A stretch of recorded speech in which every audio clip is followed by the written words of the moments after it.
Dogma. A word that we've all heard a million times, evoked by all sorts of different people, sometimes to elicit reverence for authority, and sometimes to elicit contempt for mindless assertions. It usually draws out an intense emotional reaction, ranging from positive to negative for many people. Needless to say, it's a very important word. But what if I were to tell you that most people don't know what the word truly means? Well, it might be more accurate to say most people today are ignorant of the biblical and patristic definition of the word. But this is the only definition that matters to anyone who submits to the Church Fathers. And if you're new here, you'll quickly notice that this is the entire premise of this channel. Our intention is to present the most pure and ancient form of Christianity in an accessible format. If you enjoy this channel, you might be interested to know that a Discord server was opened up not too long ago, which provides an opportunity to engage us in conversation. The server is a great place to access many edifying resources about the early church. We also hold group calls where we read the writings of the Church Fathers together, as well as methodically reviewing doctrines across the entire early church. A couple of weeks ago, during one of these group calls, I was curious how some of the guys in the server would define the word dogma. As you'll see in the recording of the call, I asked all of them to explain the meaning of the word to the best of their ability. I gave everyone some time to write out their own definitions, and these were their answers. Out of curiosity, if you would indulge me, is what I'm going to do here. Okay, I don't want any of you guys to look it up or anything like that, okay? No Googling, no nothing like that, okay? But I'm going to give you the word here, and then over here in the lounge chat, I want you to write out the definition. All right, go ahead and hit enter. Everybody hit enter. So we'll read Dante's first here. Dante says, again, this is the definition of dogma that we're talking about. Dante says, something that is taught and enforced by the church. Peyton says, dogma, statutes or beliefs that are considered a necessary part of the faith and or doctrinal teachings. Or it's the exact opposite, and they're the things that are not necessary. At least that's where my brain is going with. Yeah, you might be overthinking it, Peyton. I'll take the first definition there. That's your gut definition. Brian says, a universal doctrine of the church that is binding and unchanging, eternal. Raheem says, a teaching that was enforced by a group of people. Elisha says, the teaching of the church. Manuel says, universal teaching of the church. Kevon says, teaching. And Adriano says, the foundational and necessary teaching of the faith. Enzo, lastly, yours is the last one that was entered here. You say the dogma is a teaching considered unanimous among the church, such that any deviation from it is considered heresy. That teaching is universally taught in the church, taught from the beginning, and has consensus in the whole church. A lot of these definitions are not so bad. There are at least elements of them. After reading all the answers they submitted, I then opened up a dialogue with one of them, for the sake of testing how well his proposed definition aligned with the use of the word in Scripture and in the writings of the Church Fathers. But I think this kind of proves why it's necessary to do this in the first place, because there are issues with the definitions that you guys have provided, compared to how the word is actually used by the early church, how the word is understood by, Greeks, by Romans, by even Jews for that matter, the way that Jews used it in the various books of the Old Testament, of which we have Greek translations. The word dogma is actually used throughout the Old Testament and the New Testament, and in the Church Fathers' writings.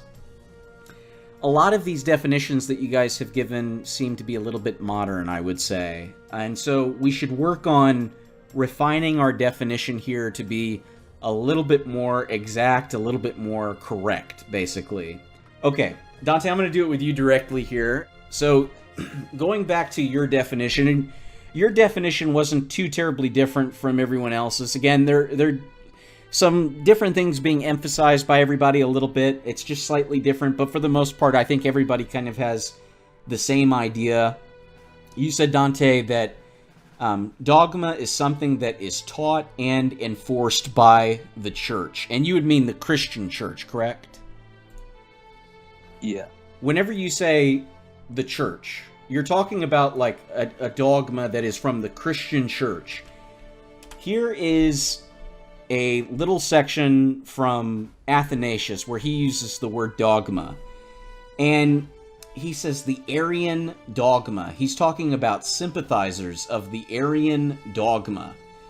And if you should go through carefully the Church Fathers' writings, you'll find in several instances where they talk about Marcion having dogmas. Tertullian talks about it at one point.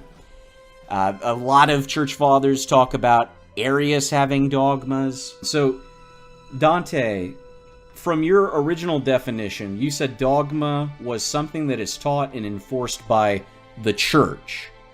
But we see here from this example and the other examples that I alluded to, that a dogma can also be taught by heretics who are not actually Christians, correct? Right. So a dogma, so far we can gather, a dogma is something that can be, you know, kind of going back to your definition, something that is taught and enforced by the church or heretics, at the very least, we could say. We also know that not only heretics themselves, people who are splintered off from the Christian faith, who are essentially fake Christians, but we also know, as we see here from Clement of Alexandria, that the philosophers have dogmas, Dante. Do you remember Clement of Alexandria or anyone else of the Church Fathers that you've read? They'll sometimes talk about the dogmas of Plato or the dogmas of Pythagoras, how the Pythagoreans have dogmas. I think so. Well, that's what he's talking about here. This is in the Stromata, it's like right at the beginning of the Stromata. He says, the dogmas taught by remarkable sects will be adduced. And the sects that he's referring to is not Christian sects. If you look at the whole context, he's talking about philosophers. He's talking about the Pythagoreans, the Platonists, and so on. All the major philosopher sects, the different schools of thought. So we know that philosophers, heretics, and Christians can have dogmas so far. And then I'm going to give you one other example here, which is actually from the Old Testament here. This is from 4th Maccabees, Dante. And it's talking about whenever this very evil king, Antiochus, he was warring against Ptolemy in Egypt, it says. And he heard that a rumor of his death had spread and that the people of Jerusalem were rejoicing about it. And so he speedily marched against them. And after he had ravaged them, this is the king Antiochus, not a Jew, not a good man, a king, he issued a dogma that if any of them were found, the Jews, observing the ancestral law of Moses, that they should be killed, executed. When, by means of his dogmas, he had not been able in any way to put an end to the people's observance of the law, but saw that all his threats and punishments were being disregarded, even to the extent that women, because they had circumcised their sons, were thrown headlong from heights along with their infants, though they had known beforehand that they would suffer this. When I say his, again, King Antiochus, his dogmas were despised by the people, the Jews. So far, Dante, from the examples, the way that the word is used here, we see that it's not just the church, it's not just Christians, it's heretics, philosophers, and kings can have dogmas. So we know that it's something that's not restricted to Christianity at this point. Would you agree with that, Dante? It's something that a lot of people can have dogmas? Yeah, I would agree. That helps us a little bit, but still we don't quite know the meaning of the word. It's just at this point we know that it isn't something isolated to Christians, or even Orthodox Christians for that matter, but it can also extend to heretics, who are like fake Christians within the faith, like not a part of the faith, but pretending to be. And then we also know that people completely outside of the faith philosophers, people before even the birth of Christ, can be dogmatic, and then we also know that kings can be dogmatic. So that helps us a little bit, but still we need to figure out what this word means exactly. Now, I saw, Dante, I don't know if you noticed this as well, but a lot of people were saying, you know, they were kind of getting, like, you saw how, like, Brian Wright said a universal doctrine of the church, and Raheem said a teaching that was enforced by a group of people. So there's sort of like a plurality here a little bit. Would you agree with that it's more of like a plurality thing, like a dogma is a plurality of people? No, I think it's singular from the quote that you just sent. Right. Exactly, you were paying attention. So King Antiochus was all by himself. That's just one guy. Now, it is an empire though, right? So he is more than just like a single individual. He does represent a big corpus, you could say. So some people might say that there's some ambiguity there, maybe.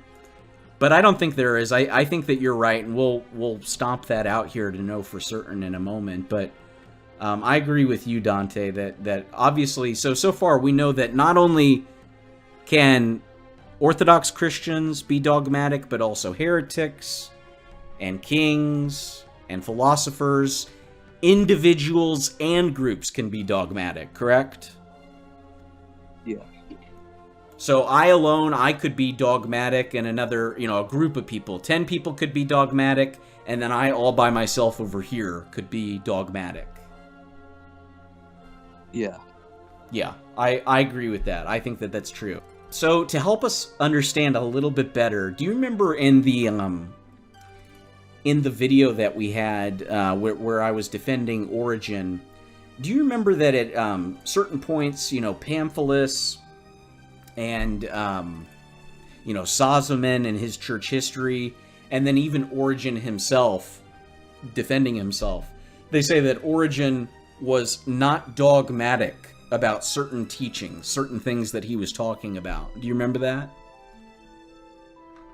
Yeah. So we know that, like, Origen, all by himself, as a Christian, as an Orthodox Christian, as we understand, he can be, like they say, he's not being dogmatic. Like, he could be dogmatic, but he wasn't dogmatic. This is from Pamphilus in his Apology for Origen. Again, he says here, Origen is not declaring these things by a definitive pronouncement, nor is he defining them as secure dogma, but he is investigating to the best of his ability and discussing the meaning of the scriptures. So Origen isn't being dogmatic. Do you remember, Dante, that some of these, like the subjects that these were referring to whenever they said Origen wasn't being dogmatic was about, like, for example, the question of when the soul was created? Do you remember that? Yeah. Whether it pre-existed or not, or it was created at conception? Yep. He's saying that Origen is not being dogmatic. And we know that Origen was merely offering up the idea, and that he tolerated and happily had fellowship with people who believed that, who believed differently from him about the soul, and that the soul was created at conception. So if we understand that he was not being dogmatic in that particular doctrine, what would be him actually being dogmatic then? What would be the opposite of that? Like, how would he be dogmatic? Maybe he would say that this is something that was handed down by the apostles, so we know it to be, the truth. Not necessarily, Dante, because if you think about another example, it might also help if we think about the subject of the millennium. Because you know that there was some disagreement amongst early Christians in the Ante-Nicene period over whether or not, Christ would reign for an actual 1,000 years, or if a lot of that was mystical, right? Mm-hmm. Yeah. Now, obviously, though, the people that believed that the 1,000 years was literal, they believed that that was apostolic, that was from the apostles, correct? Right, yeah. But they tolerated. Remember, Justin Martyr, he does believe that that is the apostolic teaching. Yet he says that people who have other opinions are still pious Christians, correct? Yeah. So it's not necessarily apostolic then. We wouldn't be correct to say that something just being apostolic would be dogmatic. How would he be dogmatic then, is what I want to get at. Enforcing. And how could he enforce it exactly? By telling his students, like, trying to convince his students. But he was trying to convince. Oh. He was trying to convince. You know, if I believed in the 1,000-year reign, you better believe that I would try to convince you about it if you believed otherwise. Yet I would still have fellowship with you, right? But is enforcing part of it? I just yes, want to know but that. Is it part the question is, how are you forcing it? Are you merely saying, understand, Brian, we're talking about, I'm still willing to have fellowship with you and acknowledge you as a pious Christian if you believe differently about when the soul was created or about this other thing. I'm still going to try and convince you otherwise of the thing that I believe, but I still have fellowship with you, and I'm not being dogmatic. So what is being dogmatic then? That's a hard one, Nolan. Can I interject? It's disfellowshipping. Correct. That is exactly correct. It is disfellowshipping. If I cut you out of my inner circle, if I am not willing to tolerate dissent, think back, Dante, think back to Antiochus a moment. What was he doing to these people when he issued this dogma? What was the dogma? The dogma was the Jews are not allowed to obey the law of Moses. What did it say that he was going to do to them if they disobeyed this dogma? They should die. They should be killed. Yeah, they should be killed.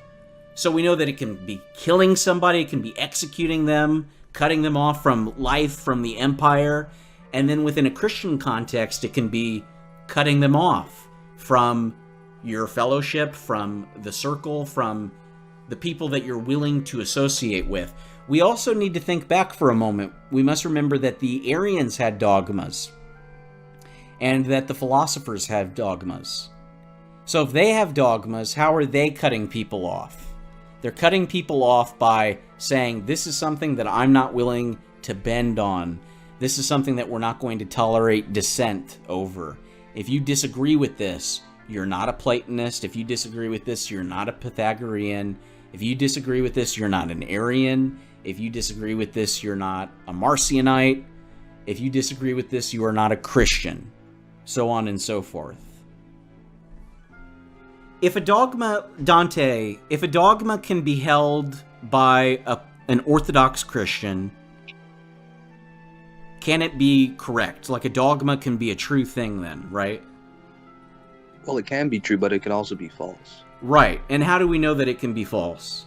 Because, I mean, people can disfellowship with another person for various reasons. And we know, obviously, that Pythagoras was wrong about things, even though he has dogmas. And we know that the Arians are wrong about things. Certainly, they're wrong about things. And they had an Arian dogma, but they were wrong about things. Their dogma... Would you say that the Arian dogma is wrong, that it's false? Yeah. I would say that. So we know that it can be true or false. A dogma can be true or false. And we know that a dogma can be held by multiple people or one person, correct? Yeah. And would you also agree, Dante, from everything that we've learned so far, that a dogma can be held by a person in authority, whether that's church authority or political authority, such as a king or an emperor, and that it can also be held by someone that has no authority whatsoever, whether it be state authority or church authority? Anyone can be dogmatic, high or low. Would you say that's true? Yeah.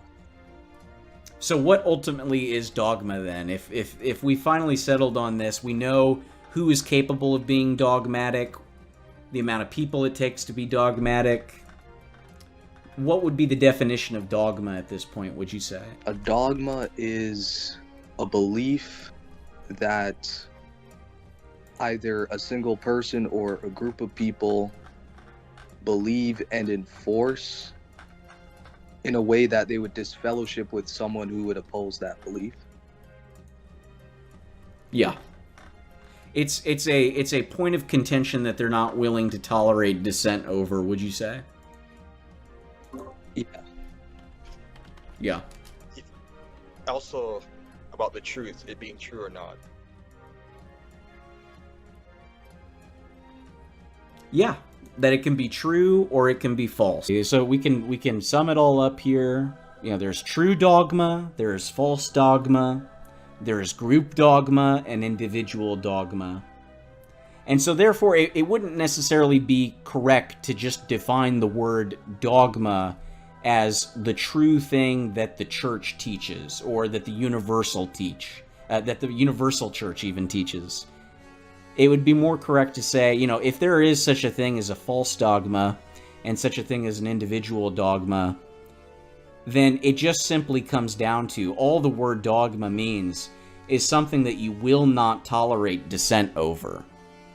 And if people meet you with dissent, you will do whatever you have at your disposal to cut them off. Whether you kill them, whether you exile them, whether you just stop speaking with them, you cut off all communication and they're no longer allowed in your inner circle, they're no longer allowed to be part of the group.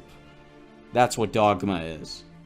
You know, because it's important that we have this conversation, because there's a lot of question over what exactly a dogma can be.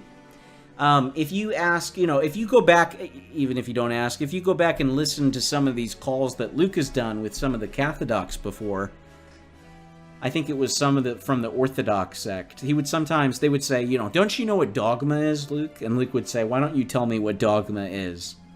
And, you know, one of them would say, like, you know, the canons are something that can change, but dogma is something that is forever binding. It's always been true. It's never allowed to change. But don't we see that obviously there were dogmas of the church, even the early church, universally held dogmas that are no longer around today? It's obviously not something that is forever binding. That is not the definition of the word. Truth is forever binding, but the simple definition of dogma, it's not forever binding. Dogma is subject to change. You know, what we're willing to tolerate, clearly we've become much more laxed in the recent centuries, in the last 1,000 years. Wasn't it a dogma of the church that you could not remarry while your spouse was alive? Wouldn't you be excommunicated by anybody for that? Any bishop? Yep. But is that the policy of, take for example, the Orthodox sect today? Nope. So the dogma has changed. Yeah, it did. So they can't tell us this, that, oh, I'll tell you what dogma means. You don't know anything. You've never read anything before. You know, they talk out of the side of their head. You have to look at these things. You have to see how the word is actually used and really investigate it. You know, because they build, I mean, you know, there are some words, I mean, don't get me wrong, there are some words that we kind of take for granted, and we don't maybe know the precise definition of it as well as we could.